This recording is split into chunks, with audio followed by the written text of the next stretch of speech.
Yes people, good morning, good evening, good afternoon. जो video देख रहे हैं सबके लिए कैसे हैं सब लोग बेटा? ओके, एक बार फिर से स्वागत है आप सबका हमारे नए लेक्चर में। गाइस, आज की इस क्लास के अंदर हम लोग जो है वो करने वाले हैं हमारे इनकम टैक्स के 30 क्वेश्चन को डिस्कस। ये हमारा आज इनकम टैक्स के ऊपर लास्ट वीडियो है। इससे पहले 4 लेक्चर हम जो है वो इनकम टैक्स के क्वेश्चंस के ऊपर लगा चुके हैं, जिसमें 120 क्वेश्चन हमने कर दिए। अब आज के इस वीडियो के अंदर 30 क्वेश्चन हम लोग जो है वो इनकम टैक्स से डिस्कस करेंगे। इसमें जो टॉपिक रहने वाले हैं वो है आपका डबल टैक्सेशन अवॉइडेंस एग्रीमेंट, दूसरा है ट्रांसफर प्राइसिंग, फिर है आपका एडवांस टैक्स, टीडीएस, और आपका रिटर्न का जो टॉपिक है रिटर्न ऑफ इनकम, जो असेसमेंट है, ठीक है ना, असेसमेंट प्रोसीजर। ये टॉपिक जो है हमारे इसके अंदर जो है वो रहने वाले हैं। इससे पहले के जो टॉपिक है उनके हम क्वेश्चन ऑलरेडी 120 क्वेश्चन जो है वो डिस्कस कर चुके हैं। तो आज के जो क्वेश्चन है वो काफी इंपॉर्टेंट है। वैसे इससे पहले जो हमने 120 करे वो भी बहुत इंपॉर्टेंट थे और ये भी काफी इंपॉर्टेंट है। मैंने आपको ये बोला था कि एग्जाम में जाने से पहले अगर आप ये क्वेश्चन लगा के जाते हैं तो आपको जो पेपर में क्वेश्चन देखने को मिलेंगे वो मोर और लेस ऐसे ही क्वेश्चन आपको देखने को मिलेंगे। क्या पता सेम भी मिल जाए और क्या पता इनमें से ही थोड़ा स्टेटमेंट को घुमा फिरा के आपसे पूछ लिया जाएगा। प्रोविजन जो है वो यही है, ठीक है ना जी। तो आइए आज इस क्लास को हम लोग स्टार्ट करेंगे और हमारे 30 क्वेश्चन को जो है वो डिस्कस करेंगे अपनी क्लास के अंदर।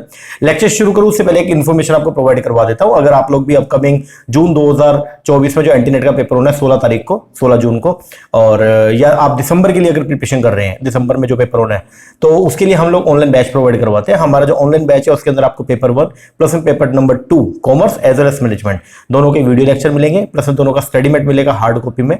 20 बुक्स होती हैं, 10 पेपर 1 का, 10 पेपर 2 का, ये सब आपको मिलेगा। प्लस में रिवीजन करने के लिए रिवीजन के सेपरेट वीडियोस और प्रैक्टिस के लिए प्रैक्टिस के एमसीक्यूज विद डिटेल डिस्कशन आपको जो है प्रोवाइड करवाए जाएंगे। तो अगर आप इंटरेस्टेड है, नीचे नंबर है, इस पर कॉल करके या व्हाट्सएप करके आप कोर्सेज का इंक्वायरी कर सकते हैं। चलो एक थोड़ी तबीयत खराब है तो थोड़ा एडजस्ट कर लेना है यार। चलो शुरुआत करते हैं। आज का सबसे पहला क्वेश्चन जो हमारे सामने आ रहा है वो है, बोलता है the advance tax is payable. जो एडवांस टैक्स है, ठीक है, वो पेबल होगा असेसी के द्वारा if the advance tax payable during the financial year is, वो कितना होना चाहिए। तो देखो अपने इनकम टैक्स एक्ट का जो सेक्शन नंबर 208 है वो क्या बोलता है, वो 208 जो है वो डील करता है किसका, एडवांस टैक्स की एप्लीकेबिलिटी। तो वो ये बोलता है कि अगर आपने जो है प्रीवियस ईयर के स्टार्टिंग में, ठीक है, आप अपने मतलब जो भी आपका रेलिवेंट फाइनेंशियल ईयर है, अगर आप उसके स्टार्टिंग के अंदर अपनी इनकम को असेस करते हो, उसके ऊपर जो है वो सेल्फ असेस टैक्स निकालते हो, अगर वो टैक्स लेबिलिटी आपकी 10,000 या 10,000 से कह जाता है तो आपके ऊपर एडवांस टैक्स के प्रोविजन जो है वो क्या हो जाएंगे, एप्लीकेबल। तो क्वेश्चन क्या बोलता है, बोलता है the advance tax is payable by the assessee if the advance tax payable during the financial year, वो कितना होना चाहिए, इज 10,000 और मोर। तो मैंने यहां पे जो है वो इसका लिखा भी है कि as per section 208 of the income tax act 1961 if advance tax payable in that financial year is 10,000 और मोर, तो आपके ऊपर एडवांस टैक्स की लायबिलिटी जो है वो क्या हो जाएगी, क्रिएट हो जाएगी और आपको जो है वो एडवांस टैक्स का पेमेंट करना पड़ेगा इन 4 इंस्टॉलमेंट, ठीक है, वो हम आगे देखेंगे। तो एडवांस टैक्स का जो एप्लीकेबिलिटी सेक्शन है वो है सेक्शन नंबर 208 और उसके अंदर क्या बोला गया कि अगर आपका जो एक्सपेक्टेड इनकम है, क्योंकि देखो एडवांस टैक्स कैसे, इसका ट्रीटमेंट क्या रहता है, ये आपका प्रीवियस ईयर है, प्रीवियस ईयर की फर्स्ट डे को हम लोग जो वो क्या करेंगे, इस साल में हम कितना इनकम कमा सकते हैं उसका एक एक्सपेक्टेशन लगा लेंगे, जिसको बोलते हैं हम लोग क्या, एक्सपेक्टेड इनकम, जो हम इस साल के अंदर कमाने वाले हैं। उस एक्सपेक्टेड इनकम के ऊपर हम लोग जो है वो क्या करते हैं, एक टैक्स रेट जो है वो लगा के और क्या निकालते हैं, एडवांस टैक्स जो है वो कंप्यूट करते हैं। अगर ये एडवांस टैक्स आपका जो है जो निकल के आया ये 10,000 और मोर है तो आपके ऊपर एडवांस टैक्स की लायबिलिटी जो है वो क्या हो जाएगी, क्रिएट हो जाएगी, ठीक है ना। तो फर्स्ट आंसर इज सी। आगे सेकंड क्वेश्चन बोलता है फर्स्ट इंस्टॉलमेंट जो होती है एडवांस टैक्स की इन case of company assessee should be made. देखो पहले क्या होता था, कंपनी के लिए जो है वो एडवांस टैक्स के जो टाइमिंग थी वो अलग थी और अदर देन कॉर्पोरेट एंटिटीज जो है उनके लिए क्या था, अलग था। लेकिन अब दोनों के लिए जो है वो क्या सेम है, चाहे आप कंपनी एसएससी हो चाहे आप नॉन कॉर्पोरेट एसएससी हो, दोनों के लिए जो है वो एडवांस टैक्स के जो प्रोविजनिंग नॉर्म्स है वो आपके क्या है, सेम है, सेक्शन 44 एडी वालों को छोड़ के। तो नॉर्मल कोई भी हो एसएससी के अंदर, चाहे इंडिविजुअल हो, एओपी हो, बीओआई हो, कंपनी हो, फर्म हो, एचयूएफ हो, सबके लिए एडवांस टैक्स के प्रोविजन जो है वो क्या सेम है। लेकिन किसको छोड़ के, ऐसे असेसी को छोड़ के जिसने सेक्शन 44 एडी को जो है वो क्या किया हुआ है, ऑप्ट किया हुआ है, ठीक है ना। तो 44 एडी का सिस्टम रहता है अलग और बाकियों का सिस्टम रहता है अलग। तो बोलते हैं पहली इंस्टॉलमेंट जो है वो कब जाएगी, तो देखो एडवांस टैक्स के प्रोविजनिंग नॉर्म्स है वो क्या बोलते हैं कि अगर आपके ऊपर एडवांस टैक्स की लायबिलिटी क्रिएट हो गई है तो आपको जो वो क्या करना पड़ेगा, साल के अंदर 4 बार जो है वो एडवांस टैक्स की जो है वो किस्तें आपको भरनी पड़ेंगी। आप पहली किस्त में भी मतलब फर्स्ट इंस्टॉलमेंट के अंदर सारा का सारा एडवांस से जमा करा सकते हो। अगर आप नहीं ऐसा नहीं करते हो तो फिर आपको इनकम टैक्स एक्ट के हिसाब से जो है वो 4 बार जो है वो क्या करना पड़ेगा, 4 बार के अंदर 100% ऑफ द एडवांस टैक्स जो आपका बनता है वो आपको पे करना पड़ेगा। तो पहले मैंने यहां पे लिखा for all type of assessee, all, पहली बात किसकी हो रही है? ऑल की, चाहे वो क्या हो, कॉर्पोरेट हो चाहे वो नॉन कॉर्पोरेट हो, एक्सेप्ट किसको छोड़ के? ऐसे एलिजिबल एसएससी को जो अपना प्रॉफिट प्रिजम्पटिव बेसिस पे कंप्यूट करते हैं, मतलब जिन्होंने सेक्शन 44 एडी या एडीए ऑप्ट किया हुआ है, तो ऐसे एसएससी को छोड़ के बाकी सभी एसएससी के लिए जो है एडवांस टैक्स के नॉर्म्स है वो क्या है? सेम है। तो वो क्या बोलता है, अगर आपका अमाउंट पेबल, ध्यान देना, पहला जो आपके इंस्टॉलमेंट हो जाएगी कब? 15 जून या 15 जून से पहले, ऑन और बिफोर, या तो 15 जून को या 15 जून से पहले, कम से कम कितना? जितना भी आपका टोटल एडवांस टैक्स बनता है उसका कम से कम 15% of the advance tax liability आपको जो है वो क्या करना है? पे करना है। फिर उसके बाद में सेकंड इंस्टॉलमेंट जाएगी ऑन और बिफोर 15 सितंबर को या 15 सितंबर से पहले, कितना? जितना भी टोटल टैक्स लायबिलिटी बनती है उसका कम से कम 45% आपको जो है वो एडवांस टैक्स जो है वो क्या करना है? पे करना है। अर्लियर जितना पे कर दिया उसको क्या कर देंगे? माइनस कर देंगे। फिर ऑन और बिफोर 15 दिसंबर जो है उसमें आपको क्या करना है? जितनी भी आपकी टोटल एडवांस टैक्स लायबिलिटी है उसका 75% आपको जो है वो क्या करना है? पे करना है। एंड ऑन और बिफोर 15 मार्च तक आपको जो है वो टोटल जो भी आपका एडवांस टैक्स बनता है उसका 100% आपको जो है वो क्या करना है? पेमेंट करना है। अब क्वेश्चन क्या बोलता है? बोलता है जो पहली इंस्टॉलमेंट है एडवांस टैक्स की इन केस ऑफ कॉर्पोरेट एसएससी वो कितनी होगी? तो फर्स्ट इंस्टॉलमेंट जो है वो कब की जाएगी? वो की जाएगी on or before 15 June of the relevant financial year. ए आगे आएगा, amount of advance tax payable by the assessee on or before 15 June तक आपको कितना एडवांस टैक्स है वो पे करना होता है? तो वो करना होता है 15% of the advance tax payable. ठीक है जी। आगे, and assessee who is covered under section 44 AD, ऐसे एसएससी जो सेक्शन 44 एडी या एडीए के अंदर जो है वो क्या कवर है, तो उनको जो है वो पूरा का पूरा एडवांस टैक्स, अब गवर्नमेंट ने इनके लिए प्रोविजन अलग निकाला और गवर्नमेंट बोलती है कि देखो जी, रेलिवेंट जो भी आपका प्रीवियस ईयर है, रेलिवेंट प्रीवियस ईयर मान लो 23-24 है हमारा, और इस 23-24 प्रीवियस ईयर स्टार्ट कब होगा? 1/4/2023 को, और एंड कब होगा? 31/3/2024। तो जिन लोगों ने, जिन एसएससी ने सेक्शन 44 एडी या एडीए को ऑप्ट किया हुआ है, तो उनके लिए गवर्नमेंट ने जो है प्रोविजनिंग नॉर्म जो है वो क्या बोले कि तुमको 4 बार आने की रिक्वायरमेंट नहीं है, तुम सीधा एक काम करना, सीधा जो तुम्हारा रेलेवेंट फाइनेंशियल ईयर है उसकी 15 तारीख तक, 15 मार्च तक, 15 मार्च तक, चाहे एक ही बार में चाहे किस्तों में, आप अपना सारा का सारा एडवांस टैक्स वो क्या कर देना? पे कर देना। तो बोलते हैं एक एसएससी हु इज कवर्ड, जो कवर्ड है अंडर सेक्शन 44 एडी या ADA has to make payment of the advance tax of such income every month, नहीं, इन 1 इंस्टॉलमेंट। तो आंसर क्या आएगा? In 1 installment. आपको 4 बार आने का रिक्वायरमेंट नहीं है। आगे, एडवांस टैक्स कैन, तो क्वेश्चन जो है वो ये है, एडवांस टैक्स जो है वो हम कब पे करते हैं? तो देखो वैसे तो अपने 4 इंस्टॉलमेंट है, 15 जून, 15 सितंबर, 15 दिसंबर और 15 मार्च। लेकिन अगर 15 मार्च के बाद भी अगर कोई भी टैक्स का पेमेंट किया जाता है और 31 मार्च तक, ध्यान देना, आपका नॉर्मल जो वो है, फर्स्ट इंस्टॉलमेंट आपकी जाएगी यहाँ पे 15 जून को, सेकंड इंस्टॉलमेंट आपकी जाएगी 15 सितंबर, थर्ड इंस्टॉलमेंट आपकी जाएगी 15 दिसंबर, और फोर्थ इंस्टॉलमेंट जो है वो जाएगी आपकी 15 मार्च। लेकिन अगर 15 मार्च के बाद भी अगर आप कोई भी एडवांस टैक्स का पेमेंट करते हैं, कब तक? 31 मार्च तक। 15 मार्च के बाद और 31 मार्च तक भी जो भी एडवांस है, इस पीरियड में जो भी अगर आप टैक्स का पेमेंट करते हैं वो भी एडवांस टैक्स की कैटेगरी के अंदर आएगा। तो क्या लिखा हुआ है मैंने यहां पे कि ध्यान देना, 15 मार्च के बाद भी इफ कोई टैक्स पे किया जाता है तो वो भी एडवांस टैक्स है, अप टू कब तक? 31 मार्च तक। तो आपका जो आंसर बनेगा यहां पे वो क्या बनेगा? Advance tax can be paid after 15 March but by 31 March of the relevant financial year. आगे ये एडवांस टैक्स पेबल है एसएससी के द्वारा कब? Advance tax payable by the assessee on his own account or when the order of the payment is pass by the AO. तो या तो आप मतलब आप खुद जो है वो क्या करोगे? कंप्यूट करोगे अपना सेल्फ असेस्ड टैक्स, आप जो है वो क्या करोगे? निकालोगे, और जो आपका सेल्फ असेस टैक्स होगा तो इसमें अगर ये आपका जो है वो कितना है? 10,000 या उससे जो है वो क्या है? मोर है, तो आप जो है खुद से क्या करोगे? एडवांस टैक्स का पेमेंट करोगे। या अगर असेसिंग ऑफिसर को लगता है कि आपके ऊपर एडवांस टैक्स लायबिलिटी है, तो अगर वो ऑर्डर पास कर देगा तो आपको जो है वो एडवांस टैक्स पे करना पड़ेगा। तो इसलिए बोलता है advance tax is payable by the assessee on his own account or when the order of payment is pass by the AO. आगे, डबल टैक्सेशन, डीटीडब्ल्यूए की बात करते हैं, डबल टैक्सेशन अवॉइडेंस एग्रीमेंट। तो हमने पढ़ा था डबल टैक्सेशन अवॉइडेंस एग्रीमेंट क्या होता है? एक ऐसा एग्रीमेंट जो 2 देशों की गवर्नमेंट ने, ठीक है, या 2 देशों के स्पेसिफाइड एसोसिएशन जो है वो क्या करती है? एक एग्रीमेंट को जो है वो कंडक्ट करती है, जिसके अंदर वो डिसाइड करते हैं, ठीक है, कि जो भी डबल टैक्सेशन है उसको क्या किया जा सके? अवॉइड। डबल टैक्सेशन बेसिकली क्या होता है कि एक ही इनकम के ऊपर जब दो बार टैक्स लगता है तो उसको बोलते हैं हम लोग क्या? Double taxation. तो ये जो डबली टैक्स इनकम होती है, ठीक है ना, मतलब एक ऐसी इनकम जिसके ऊपर 2 बार टैक्स लग गया, ठीक है ना, तो ऐसी इनकम के ऊपर जो 2 बार टैक्स लगा उसको अवॉइड करने के लिए, ठीक है, एक एग्रीमेंट जो है 2 देशों की सेंट्रल गवर्नमेंट जो है आपस में मिलकर के एक एग्रीमेंट करती है, and that agreement is known as the double है। अब ये जो डबल टैक्सेशन की जो रिलीफ है ये दो तरीके की हो सकती है, एक होती है यूनिलेटरल, एक है बायलेटरल। अगर दो देशों की गवर्नमेंट ने मिलकर के जो है वो क्या किया, एक एग्रीमेंट किया, या दो देशों के स्पेसिफाइड एसोसिएशन ने मिलकर के अगर कोई जो है वो क्या किया, एग्रीमेंट किया with regard to the double taxation, तो उसको डील करेगा सेक्शन 90 या 90A। और अगर मान लो दो देशों के बीच में डबल टैक्सेशन अवॉइडेंस एग्रीमेंट नहीं है, तो हमारे देश की गवर्नमेंट जो मतलब आपका रेसिडेंस गवर्नमेंट है ना, तो वो क्या करेगी, बेसिकली यूनिलेटरल रिलीफ भी प्रोवाइड कर सकती है, जिसको डील करता है सेक्शन 91। तो बोलता है डबल टैक्सेशन रिलीफ जो है can be given by way of, कैसे आप प्रोवाइड करते हैं,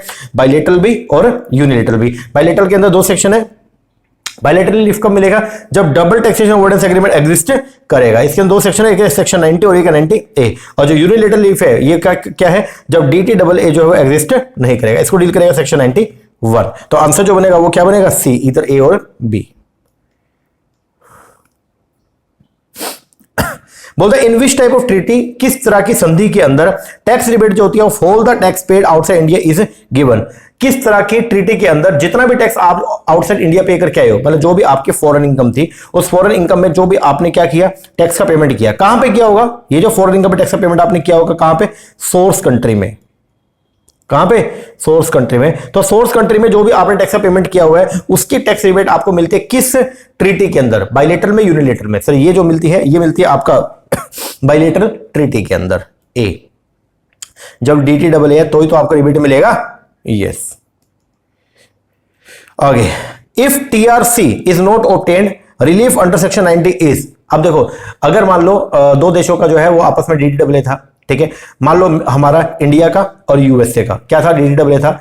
अब हम US से कोई भी इनकम जो है वो कमा के लाए, ठीक है, और इंडिया और US का जो DTAA है उसके अंदर ये डिसाइड किया हुआ है कि, ध्यान देना, ये डिसाइड किया हुआ है कि टैक्स जो है वो पे करना पड़ेगा कहां पे, इंडिया में। मतलब DTAA के अंदर ये डिसाइड हो गया टैक्स पे करना पड़ेगा कहां पे, इंडिया में। अब जब हमने कोई इनकम US में कमाई तो US की गवर्नमेंट हमसे पूछ रही है कि भैया क्या करो, इसके ऊपर टैक्स का पेमेंट करो। लेकिन हमने बोला कि देखो तुम्हारा और हमारी गवर्नमेंट का DTAA है, तो हम इसके ऊपर टैक्स पेमेंट आपकी कंट्री में ना करके कहां पे करेंगे, इंडिया में।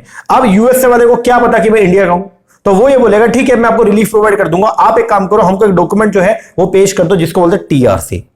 क्या बोलते हैं, TRC, टैक्स रेसिडेंसी सर्टिफिकेट। तो अगर मैं TRC जो है वो क्या कर दूंगा, US की गवर्नमेंट को शो कर दूंगा, तो US की गवर्नमेंट मेरा जो टैक्स बनता है उसको क्या कर देगी, माफ कर देगी। और फिर US में मेरे को टैक्स पे नहीं करना, मतलब सोर्स कंट्री में टैक्स पे ना करके मुझे रेसिडेंट कंट्री में टैक्स का एक ही बार जो है पेमेंट करना पड़ेगा। लेकिन वो पॉसिबल कब होगा, जब मैं TRC जो है वो क्या करूंगा, पेश करूंगा। तो TRC is the tax residency certificate. अगर आपके पास TRC नहीं है तो सेक्शन 90 किसको डील करता है, DTAA अगर है बिटवीन दी सेंट्रल गवर्नमेंट, तो इसको जो है डील करते सेक्शन 90। तो अगर TRC नहीं है तो फिर सेक्शन 90 जो है वो एप्लीकेबल नहीं होगा, तो आपको जो है DTAA का रिलीफ जो है वो अलाउड नहीं होगा। आ गया, ये बोलता है अगर डबल टैक्सेशन अवॉइडेंस एग्रीमेंट के अंदर कोई इनकम जो है उसके ऊपर टैक्स रेट है 15%, ठीक है जी, जबकि इनकम टैक्स एक्ट में उसी इनकम के ऊपर जो टैक्स रेट है वो कितना है, 10% है। तो बताओ कौन सा रेट एप्लीकेबल होगा। देखो अगर DTAA के अंदर कोई रेट दे रखा है और इनकम टैक्स एक्ट में कोई रेट दे रखा है, तो उन दोनों में वो रेट एप्लीकेबल होगा जो असेसी के लिए क्या हो, बेनिफिशियल। असेसी के लिए बेनिफिशियल वो रेट होता है जिसके ऊपर असेसी को कम टैक्स पे करना पड़ता है, ठीक है। तो यहां पे कौन सा रेट असेसी के लिए बेनिफिशियल है, 10% वाला। तो 10% के हिसाब से असेसी को जो है वो क्या करना है, पेमेंट करना है, ठीक है। तो मैंने यहां पे क्या लिखा, DTAA रेट या इनकम टैक्स का rate which ever is beneficial for the assessee, ये आपके ऊपर क्या हो जाएगा, एप्लीकेबल। तो 10th का आंसर जो बनेगा वो क्या बनेगा, बी। लेकिन एक खास बात है वो याद रखना, मैंने यहां पे लिख दिया एक्सेप्शन जो है वो गार। अगर गार के अंदर रेट 20% दे रखा है तो फिर गार सबको ओवररूल कर जाएगा और फिर गार के हिसाब से आपको जो पेमेंट करना पड़ेगा। तो अगर DTAA और इनकम टैक्स रेट है तो फिर कौन सा एप्लीकेबल होगा, जो रेट असेसी के लिए बेनिफिशियल है, बोलते हो कम वाला रेट। लेकिन अगर DTAA का भी रेट है, इनकम टैक्स का भी रेट है और गार का भी रेट है, तो बाकी सब रेट को इग्नोर करना है, सिर्फ एक ही रेट एप्लीकेबल होगा, वो है कौन सा, गार, जनरल एंटी अवॉइडेंस रेट, ठीक है ना। तो गार सबको ओवररूल कर देता है, गार के स्पेशल प्रोविजन है, और स्पेशल प्रोविजन हमेशा जो है वो नॉर्मल प्रोविजन या फिर जनरल प्रोविजन को क्या करते हैं, ओवरराइड करते हैं। आगे, for claiming relief under section 91, अगर मान लो दो देशों की गवर्नमेंट का आपस में DTAA नहीं है, तो हम अपने देश की गवर्नमेंट को बोलेंगे कि भैया रिलीफ प्रोवाइड कर दो अंडर सेक्शन 91। सेक्शन 91 के अंदर गवर्नमेंट यूनिलेटरल रिलीफ आपको प्रोवाइड कर देगी, बशर्ते कुछ कंडीशन आपको सेटिस्फाई करना पड़ेगा। सबसे पहला, असेसी कैसा होना चाहिए, इंडियन सिटीजन रेजिडेंट होना चाहिए। दूसरा, income should have accrue and arise outside India, income कहां हुई हो, इंडिया के बाहर राइज हुए, बोले तो वो क्या होनी चाहिए, फॉरेन इनकम। क्या हो, foreign income. And income should be tax in both the country, और इनकम जो है वो दोनों कंट्री के ऊपर क्या हो, टैक्सेबल हो। अगर तीनों की तीनों कंडीशन जो है वो क्या सेटिस्फाइड है तो फिर आपको सेक्शन 91 की जो है वो रिलीफ ऑफ क्लेम कर सकते हो।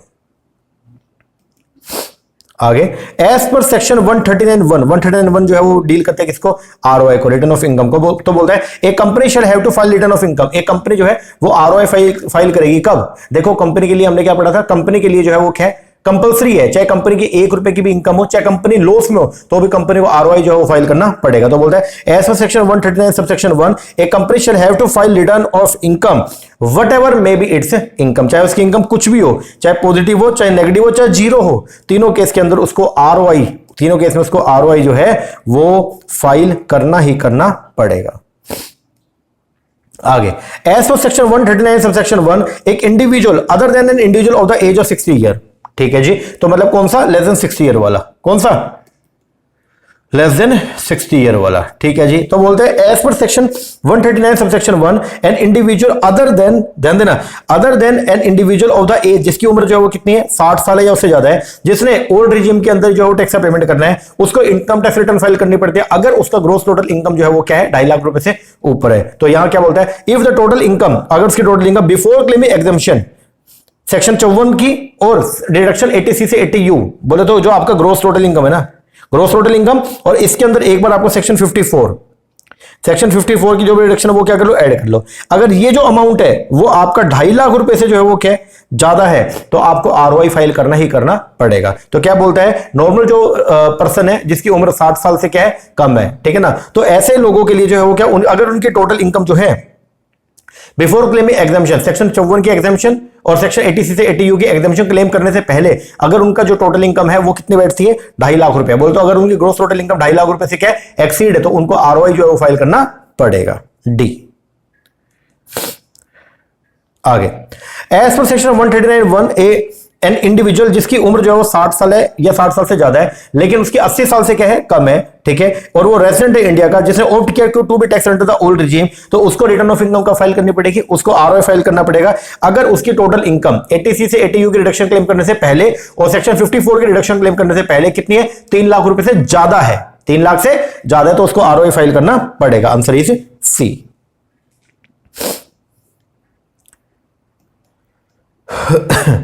एक women who is a non resident, एक वुमेन जो कि क्या है, एनआरआई है, ठीक है जी, जिसकी उम्र 60 साल है, who is the age of 60 year and, और उसने ये ऑप्ट किया कि वो ओल्ड रिजीम के अंदर क्या करेगी, टैक्स पेमेंट करेगी, उसको रिटर्न का फाइल करना है। तो जो भी एनआरआई होते हैं उनके लिए जो टैक्स स्लैब है वो है कितना, 0 से लेके 2.5 लाख, उनके लिए वो 3 लाख की और 5 लाख की जो एग्जम्पशन लिमिट है वो एप्लीकेबल नहीं होती है एनआरआई के लिए, ठीक है ना, उनके लिए एक ही स्लैब रेट है 0 से लेके 2.5 लाख। तो बोलता है एक वुमेन जो कि एनआरआई है, ठीक है, और जिसकी उम्र 60 साल या उससे ज्यादा है, ठीक है, और जिसने ऑप्ट किया हुआ है कि वो ओल्ड रिजीम के अंदर टैक्स का पेमेंट करेगी, ओके, तो उसको रिटर्न ऑफ इनकम फाइल करना है अगर उसकी, ध्यान देना, अगर उसकी इनकम एक्सीड करती है 2.5 लाख रुपए से बिफोर क्लेमिंग एग्जम्पशन सेक्शन 54 और 80C से 80U की एग्जम्पशन क्लेम करने से पहले, अगर उसकी आरओआई रिटर्न ऑफ इनकम जो है वो क्या करती है, एक्सीड, अगर उसकी जो इनकम है वो 2.5 लाख रुपए से क्या ज्यादा है तो उसको आरओआई फाइल करना पड़ेगा।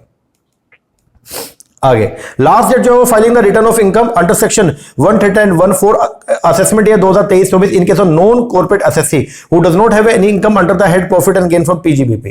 तो ऐसा असेसी जिसकी पीजीबीपी हेड की कोई इनकम नहीं है तो उसको जो है वो क्या, उसके लिए जो लास्ट डेट है रिटर्न फाइल करने का वो क्या है, वो है 31 जुलाई।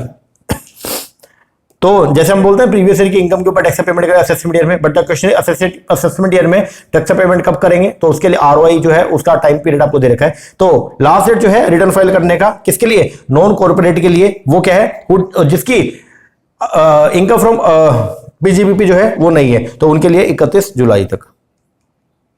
आगे due date for filing the return of income of the assessment year 2023-24 in case of working partner of a firm जिसके accounts are liable to be audited shall B.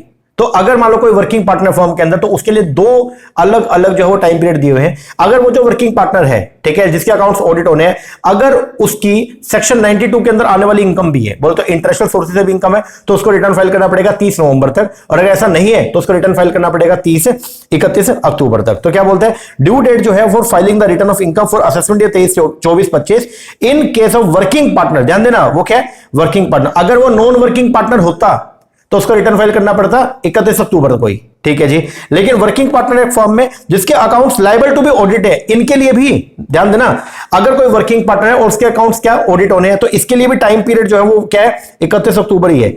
लेकिन ध्यान देना, लेकिन अगर उसको सेक्शन 92E में बोले तो जो आपके इंटरनेशनल आपकी कोई इनकम भी है, उसके ऊपर इंटरनेशनल टैक्सेशन के प्रोविजन एप्लीकेबल है, तो आपको रिटर्न जो है वो फाइल करना पड़ेगा कब तक, 30 नवंबर तक। और अगर ऐसा केस नहीं है, बल्कि इंटरनेशनल ट्रांजैक्शन वाला केस नहीं है, तो फिर आपको रिटर्न फाइल करना पड़ेगा 31 अक्टूबर तक। तो आंसर जो बनेगा वो क्या बनेगा, डी। आगे जितने भी कंपनीज हैं other than company those covered under section 8 of the company 2013, उनके लिए जरूरी है कि वो रिटर्न फाइल करेंगे किसमें, आईटीआर फॉर्म नंबर 6 के अंदर। आ गया ये बिलेटेड रिटर्न कब तक फाइल कर सकते हो, बिलेटेड रिटर्न जो है आप असेसमेंट ईयर में जो है वो कब तक, असेसमेंट ईयर के 31 दिसंबर से पहले पहले आप जो फाइल कर सकते हो। तो बोलते हैं belated return under section 139(4) can be file at any time 3 month prior to the end of the relevant assessment year, मतलब 3 महीने पहले। रेलेवेंट असेसमेंट ईयर आपका खत्म होना है 31 मार्च को, उससे पहले 3 महीने कितने हो गए, 31 दिसंबर। तो 31 दिसंबर तक या उससे पहले आप जो है वो बिलेटेड रिटर्न को जो है वो क्या करेंगे, फाइल करेंगे। तो बोला 3 month prior to the end of the relevant assessment year or before the assessment is complete which happen to be earlier, बोले तो on or before 31 December of the relevant assessment year.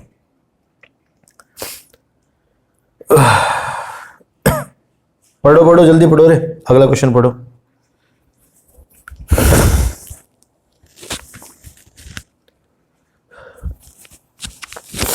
बोलता है in order to attract the transfer pricing provision content chapter 10, बोलता है जो TP के provision है जो चैप्टर नंबर 10 के अंदर दे रखे हैं, तो उनको अगर वो टीपी के प्रोविजन आपके कब एप्लीकेबल होंगे, तो उसके लिए कुछ कंडीशन। सबसे पहला there must be international transaction होनी चाहिए, बिल्कुल सही बात है, डोमेस्टिक ना हो, इंटरनेशनल ट्रांजैक्शन होनी चाहिए between 2 or more associate enterprise, ठीक है। इधर both of the enterprise should be non resident हो सकते हैं, सच ट्रांजैक्शन शुड इधर result in increase in profit और डिक्रीज इन लॉस, सही बात है। तो ये तीनों कंडीशन अगर सेटिस्फाई है, मतलब आंसर क्या है, ऑल ऑफ अबव, तो उस केस के अंदर आपके ऊपर टीपी के प्रोविजन जो है वो एप्लीकेबल हो जाएंगे।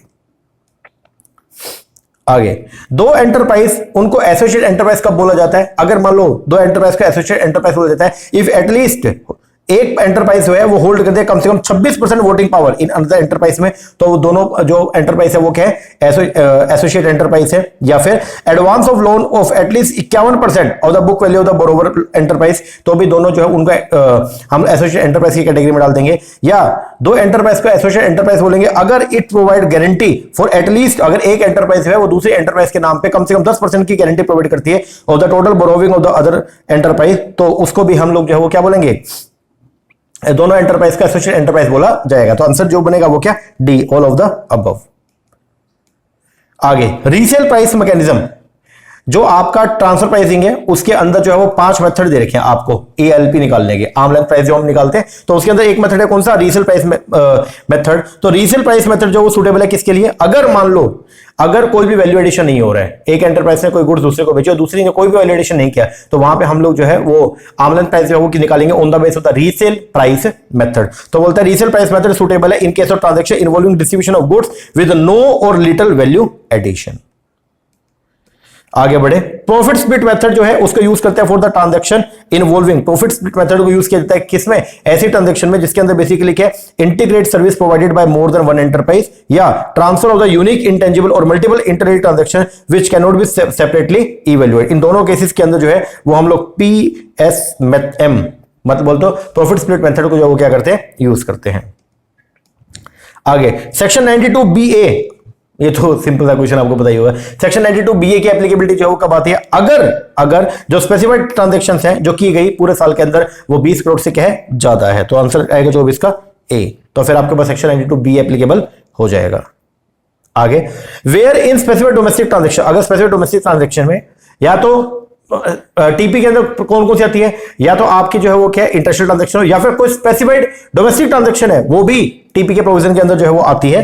तो बोलता है वेयर इन ए, ध्यान देना, where in a specified domestic transaction 2 or more associate enterprise enter into a mutual agreement or arrangement for an allocation or apportionment of any cost or expense incurred, the cost of expense allocated or apportion to any such enterprise shall be determined, कैसे निकालेंगे, वो निकालेंगे on the basis of the ALP having regard to the arm length price or such benefit service or facility. तो चाहे आपका international transaction हो चाहे आपका स्पेसिफाइड नेचर की डोमेस्टिक ट्रांजैक्शन हो, दोनों केस के अंदर जो एएलपी मतलब हम लोग जो है वो क्या करेंगे, एएलपी को जो है वो क्या करेंगे, कंप्यूट करते हैं। जो भी ट्रांजैक्शन का जो प्राइस रहेगा वो एएलपी को ध्यान में रख के ही करते हैं। आगे, असेसिंग ऑफिसर के पास में पावर है कि वो डिटरमाइन कर सकता है ALP where he is of the opinion, अगर उसको लगता है, ध्यान देना, अगर असेसिंग ऑफिसर को लगता है कि जो भी प्राइस चार्ज किया गया या पे किया गया स्पेसिफिक डोमेस्टिक ट्रांजैक्शन में वो ढंग से डिटरमाइन नहीं किया गया लोगों के हिसाब से, तो वो एएलपी जो है वो क्या करेगा, खुद से डिटरमाइन करेगा। या अगर असेसिंग ऑफिसर को लगता है कि कोई भी इंफॉर्मेशन या डॉक्यूमेंट जो था स्पेसिफिक डोमेस्टिक ट्रांजैक्शन का वो have not been kept and maintain, उसको असेसिंग ने मेंटेन नहीं किया, तो इस केस के अंदर भी जो है वो एओ खुद से जो है वो क्या करेगा, टीपी के प्रोविजन एप्लीकेबल करवा के और एएलपी निकाल देगा। या अगर असेसिंग ऑफिसर को लगता है कि इंफॉर्मेशन डेटा जो यूज किया गया कंप्यूटेशन के अंदर इज नॉट रिलायबल, वो डेटा रिलायबल ही नहीं है, तो फिर वो खुद से जो है वो क्या करेगा, आर्म एंड प्राइस कंप्यूट करवा देगा। तो आंसर क्या आएगा, ऑल ऑफ द अबव। आगे, जो टीपीओ होता है ट्रांसफर प्राइसिंग ऑफिसर, ठीक है, तो उसका जो ऑर्डर होता है वो क्या होता है, तो टीपीओ का जो ऑर्डर होता है वो असेसिंग ऑफिसर के ऊपर जो क्या होता है, बाइंडिंग होता है। आगे, income tax authority below the rank of deputy commissioner of income tax, deputy commissioner of income tax से नीचे की जो भी इनकम टैक्स अथॉरिटी होती है, जैसे इंस्पेक्टर हो गए या क्लर्क हो गए, इन सबका अपॉइंटमेंट जो है वो कौन करता है, तो इन सबका अपॉइंटमेंट जो है वो बोर्ड जो बोलते हैं सीबीडीटी वो भी कर सकता है, या प्रिंसिपल डायरेक्टर जनरल या डायरेक्टर जनरल या प्रिंसिपल चीफ कमिश्नर या चीफ कमिश्नर, प्रिंसिपल डायरेक्टर और डायरेक्टर प्रिंसिपल, ये जो है वो कर सकते हैं। तो आंसर जो बनेगा वो क्या बनेगा, बी। आगे, इनकम टैक्स अथॉरिटी के पास में शेल एक्सरसाइज करेगी all or any of the power and perform all or any of the function conferred on them in accordance with the direction, income tax authority जो सारी power को जो use करेगी, जो भी डायरेक्शन उसको जो है वो दिया गया, issue by the board, board का मतलब यहां पे क्या, CBDT, or any other income tax authority authorised by the board.